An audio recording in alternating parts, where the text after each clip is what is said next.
안녕하십니까. 8월 29일 오늘은 모처럼 금융주를 했습니다. DGB 금융지주회사고요. 고배당주 성격이 강합니다. 최근에 배당주들이 밑에서 조금씩 움직이고 있어서 한번 정리를 해보게 됐습니다. 먼저 요약을 먼저 하겠습니다. DGB 금융지주는 대구은행을 중심으로 하이투자증권, DGB생명, DGB캐피탈 등 은행증권, 보험 등 10개 자회사를 거느린 금융지주회사입니다. 다른 금융주와 마찬가지로 높은 성장성은 제한적이고요. 저성장주입니다. 높은 배당을 지속적으로 주고 있고 현재 주가도 그렇게 많이 오른 상황이 아닙니다. 시가배당 수익률은 약 7.3% 이상이 될 것 같고요. 주식시장이 상반기에 성장주 중심으로 강세를 보인 반면에 저성장 주식이 많이 소외됐습니다. 하반기에 시장이 만약 쉬어간다면 연말까지 고배당주 매력이 높아질 것으로 보입니다. 더해서 하반기에 대구은행이 시중은행으로 전환 신청을 하는 것 같은데 만약 시중은행이 된다면 조달금리가 낮아지고 기업가치가 상승하는 이점이 있지만 현재는 많이 불확실한 것 같습니다. 사업 내용 정리하겠습니다. DGB 금융주는 대구은행 등 10개 자회사를 거느린 금융지주회사입니다.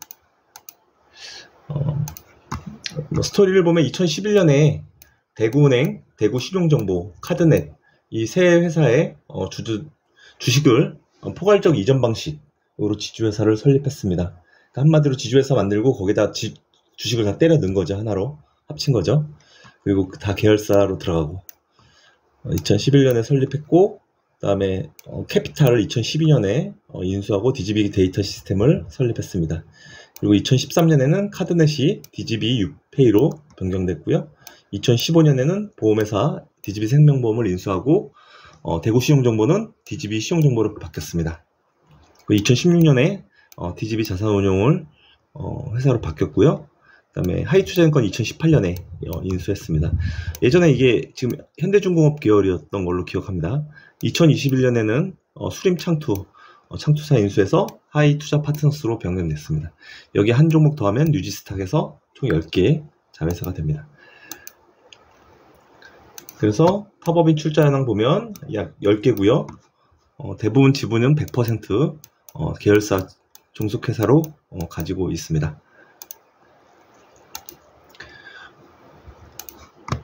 종속회사별 영업이익 보면 다른 것들보다 일단 대구은행을 먼저 보겠습니다. 전체 영업이익 중에서 대구은행이 전체 영업이 4,200억대인데 반기 기준으로 대구은행이 3,150억이니까 실제 대구은행이 전체 4분의 3을 차지하고 있다고 보면 될 것 같습니다. 그 외에 이제 하이투자증권, DGB생명보험, DGB캐피탈이 비교적 다른 회사에 비해서 300억, 350억, 480억, 550억 그래서 이익 기여가 있고요. 나머지 자회사들은 전체적으로는 그렇게 크지는 않은 것 같습니다. 매출이익 자본 배당 보겠습니다. 금융사기 때문에 매출은 빼고 영업이익 기준으로 보겠습니다. 2011년에 설립됐고요. 지주회사 기준으로 그리고 2018년까지 그렇죠? 영업이익이 3천억에서 4천억 크게 늘거나 줄은 게 아니라 안정적인 상태로 가다가 2019년에 4,300억, 2020년에 5천억, 그리고 2021년에는 7천억까지 급성장을 보였습니다. 나중에 이따 주가 비교 한번 해보십시오. 그 다음에 2022년에는 이익이 좀 줄어들어서 6천억, 그리고 올해는 약 6,700억 정도. 비교적 이익이 하향하지는 않고 상향은 하고 있는데 완만하다가 좀 가파르게 오르기도 했습니다. 상반기 손익 계산서입니다. 23년도. 네, 영업 금융지주회사이기 때문에 좀 정리하기가 쉽지 않은데 쉽게 그냥 순이자 이익, 그 다음에 수수료 이익, 그 다음에 보험 이익 크게 세 가지로 분류를 하고요. 이 중에서 보니까 순이자 이익, 그러니까 은행 이익은 그렇게 크게 늘거나 줄지 않고 그냥 작년 상반기하고 비슷했던 것 같고요. 수수료 이익은 많이 줄었습니다. 2,300억에서 1,200억으로 아마 증권사 수익이 줄은 것 같기도 하고 그렇습니다. 네, 보험 이익은 약 30% 늘어났고요. 그래서 전체 영업이익은 작년보다 약 3% 감소한 것으로 나왔습니다. PER 보겠습니다. 당기 순이익이 작년에 4,364억으로 PER 한 2.8배, 그 다음에 올해는 5,154억으로 2.4배, 내년에는 5,363억으로 2.3배. 그냥 아주 저PER 주식으로 거래가 되고 있는 상황이죠. 재무상태표입니다. 마찬가지로 금융주기 때문에 부채 비율 자체가 의미가 없어서 빼고 자기자본만 보겠습니다. 자기자본이 6조 5,771억으로 PBR로 계산하면 약 0.19배입니다. 0.19배가 엄청 싸 보이긴 한데 다른 금융사들도 그렇게 비슷합니다. KB금융이 0.37배니까 아주 PBR만 가지고 싸다고 언급하기는 쉽지 않습니다.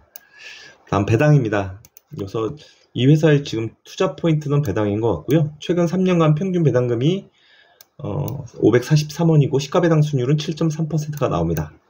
그리고 만약 작년 기준으로 650원으로 보면 시가배당 수익률은 8.74%까지 올라가게 되고요. 향후에 배당이 안 떨어진다면 8.74까지 볼 수 있습니다. 다음 주가입니다. 현재 오늘 제가 장중에 체크를 했고요. 7,440원이었습니다. 시가총액 1조 2,584억이고요. 외국인 지분은 약 43%입니다. 일봉으로 차트 한번 보겠습니다.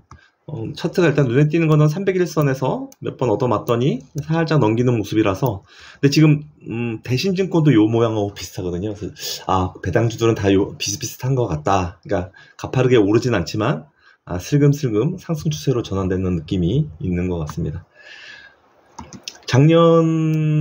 올해죠. 올해 1월 초네요. 첫날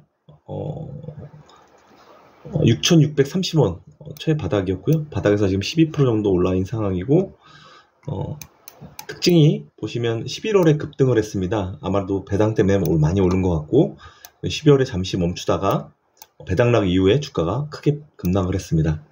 그래서 보통 배당을 받고 급락하면은 이 시점에서 보면 사실은 배당보다 더 많이 손해볼 수 있는 상황이 되는 거죠. 그래서 일반적으로 배당락 직전에 주식을 매도하는 경우도 굉장히 많은 것 같습니다. 세금 회피 목적으로 본인들의 어떤 투자 목적에 따라서 하는 거니까요. 그래서 그리고 올해 상반기에 크게 시세가 없었기 때문에 하반기에는 좀 시세가 있지 않을까 기대를 해볼 수 있을 것 같습니다. 월봉입니다. 영업이익 피크, 아까 제가 말씀드렸던 2019년에서 21년 영업이익 피크였죠. 요 기간이. 그죠? 근데 주가는 보면 계속 내려왔습니다. 이때도 크게 좋은 건 아니었던 것 같고. 그래서 요 하락하는 전체적인 그림은 디밸류에이션, 은행주들 전반적으로 PBR이 계속 떨어지고 있는 상황이잖아요. 물론 지금도 마찬가지지만. 그래서 아무리 배당을 많이 준다 해도 시장에서 많이 소외되고 있는 건 사실인 것 같습니다. 그리고 매년 연말 종가가 항상 올라가는, 그러니까 고배당주들의 고유 특징이 될 수도 있는데 그거는 아닌 것 같습니다. 그래서 앞에서 제가 일봉 보고 지금부터 연말까지 하고 연말에 많이 오르면 팔아야 된다. 단기 전략으로는, 그러니까 단순하게 생각하면 맞는데 매년 똑같지 않기 때문에 주의를 할 필요는 있을 것 같습니다. 다음 수급입니다. 수급은 그냥 외국인은 보니까 많이 줄은 것 같고요. 기관은 계속 산 것으로 보입니다. 그래서 숫자로 보면 실질적으로 최근 1년간 수급 보면 기관은 500만 주 매도, 외국인이 500만 주 매도, 기관은 220만 주 순매수. 기관이 전체적으로 주식시장을 많이 팔았는데 이런 주식들은 사모았나 봐요. 그래서 기관들은 샀습니다. 그래서 외국인이 약 2.9% 정도 매도했고 기관은 한 1.3% 정도 최근 1년 동안 매매가 있었습니다. 증권사 리포트 보겠습니다. 교보증권 8월 11일자고요. 제가 앞에서 상반기 실적 위주로 정리를 했었는데 이거는 2분기 실적만 언급을 했습니다. 2분기 순이익이 1분기보다는 나빴지만 전년 동기 대비는 좋았다. 그리고 이자이익은 전분기 대비로는 괜찮았지만 전년 대비는 많이 부족했다 라고 언급을 했습니다. 그 순이자 마진이 2.13으로 전분기 대비 약 7bp 0.07% 하락한 것으로 나오고 있습니다. 대신 기업 대출 성장이 플러스로 전환됐고요. 또 여기서 새로운 얘기도 있지만 2분기에 그 대구 지역 아파트 미분양이 많이 감소하면서 매매 거래 반등으로 가계대출이 증가했다고 합니다. 그래서 기업대출과 가계대출 모두 지금 뭐 양호한 상태로 나타나고 있는 것 같습니다. 단지 이제 증권사 PF 특별충당금으로 많이 좀 돈이 들어간 모양입니다. 미래에셋 7월 31일자 보고서고요. 이때도 비슷한 얘기입니다. 님은 하락했지만 대출 성장률이 좋았다. 그래서 순이자 마진은 줄었지만 대출은 어느 정도 회복하고 있는 분위기인 것 같습니다. 그리고 증권의 회복세가 중요하다. IB와 PF의 수익 의존도가 컸는데 지금 분위기가 그쪽이 회복이 안 되고 있는 것 같습니다. 앞에서 충당금 설정 얘기도 나왔죠.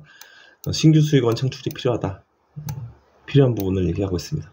네, 결정적으로 저하고 비슷한 생각은 연말로 갈수록 배당 매력은 부각될 것 같다. 종목 뉴스입니다. 비즈니스 포스트에 나온 얘기고요. 대구은행장 얘기인데 실제 내용은 시중은행 전환 인가를 9월달에 신청할 것이다 라는 얘기고요. 시중은행이 전환되면 2.2 영업망이 확대할 수 있고 조달금리가 떨어지면서 기업 가치는 올라갈 것이다. 좋은 얘기인 것 같습니다. 그래서 요거 자체는 호재인 것 같고요. 당연히 지주회사에 그대로 영향을 주겠죠. 대구은행은 74%나 영향을 받고 있는데 100%가 지분 갖고 있고. 근데 뭐 나중에 나오겠지만 이게 최근에 직원들의 어떤 이슈들이 그죠? 모럴 해저드 이슈도 있고 해서 또 아직 불확실한 측면이 있는 것 같습니다. 이거는 벤처 캐피탈을 품은 금융사들 나오면서 여기서 DGB가 하이투자 파트너스 21년에 인수한 순익 창업 투자를 하이투자 파트너스로 해서 인수했다. 눈독 들인 이유는 당연히 수익성 다변하겠죠. 조세일보에도 나왔습니다. 브랜드 평판은 금융사 2위다. 우리금융, 다음으로 DGB금융, 그 다음에 하나금융. 지배구조 보겠습니다. 최대 주주는 국민연금이고요. 8.78%. 대부분 은행사들이 다 대부분 그런 것 같습니다.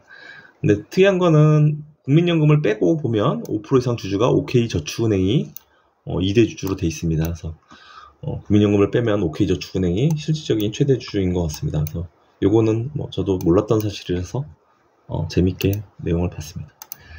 여기까지 하겠습니다. 감사합니다.